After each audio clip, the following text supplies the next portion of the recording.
أعوذ بالله من الشيطان الرجيم. بسم الله الرحمن الرحيم. الله لا إله إلا هو الحي القيوم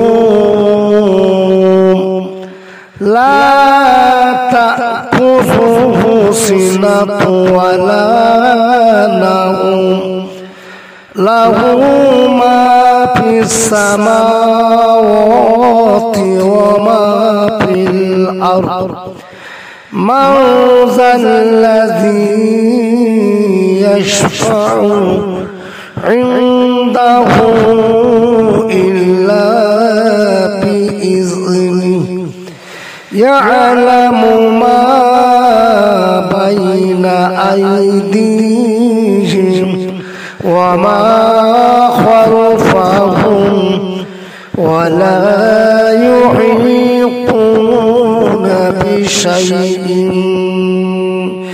من علمه إلا بما شاء وسع كرسيه السماوات والأرض ولا يؤوده حفظهما وهو العلي العظيم. যতমন সুন্দর করে পড়েছি এই সুন্দর করে আপনারা সকলে মুখস্থ করবেন। শব্দগত মানেটা বলছি, আল্লাহু লা ইলাহা ইল্লা হুয়াল হাইয়ুল কাইয়্যুম। আমার আল্লাহ তাআলা ছাড়া পৃথিবীতে আর ইবাদত উপাসনা করার আর কেউ নাই, যিনি নাকি চিরদিন আছেন, যিনি চিরদিন তিনি থাকবেন। লা তা'খুযুহু সিনাতুন ওয়ালা নাওম। যে আল্লাহ তাআলার কোন তন্দ্রা বা নিদ্রা তাকে কোনদিন স্পর্শ করতে পারে না। লাহু মা ফিস সামাওয়াতি ওয়া মা ফিল আরদ। আসমান এবং জমিনে যা কিছু আছে সব কিছুর মালিক হলো আমার আল্লাহ। মান যাল্লাযী ইয়াশফাউ ইনদাহু ইল্লা বিইযনিহি। আল্লাহ তাআলার হুকুম ছাড়া এমন কে আছে আল্লাহর নিকটে কেউ সুপারিশ করবে?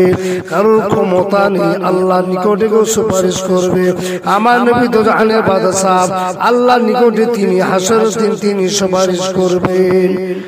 ইয়ালামু মা বাইনা আইদিহিম ওয়া মা খালফাহুম। তাদের সম্মুখে পিছনে যা কিছু আছে সমস্ত বিষয় আমার আল্লাহ তাআলা জানেন। আমরা আল্লাহ তাআলা মানে বান্দা, তুমি যেটা গোপনে করো, যারা প্রকাশ্য করো, যারা সম্মুখে যেটা করো, যারা পিছনে যা কিছু করো, সমস্ত বিষয় আমি আল্লাহ তাআলা অবগত আছি। আল্লাহ তাআলা বলেন ওয়ালা ইউঈতুনা বিশাইইন মিন ইলমিহি ইল্লা বিমা শাআ। আমার আল্লাহ তাআলা বলেন তার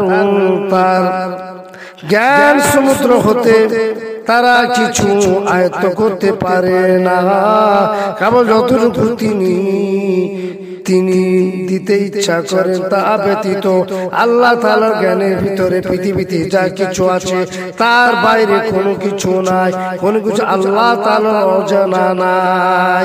সমস্ত বিষয় আল্লাহ তাআলা অবগত আছেন। ওয়াসিআ কুরসিয়ুস সামাওয়াতি ওয়াল আরদ। তার আরশ, তার কুরসি সমগ্র আসমান এবং জমিনের মধ্যে আল্লাহ তাআলা পরিবেষ্টন করে আছেন। আল্লাহ তাআলা আসমান জমিনের বাইরে কোনো কিছু নাই।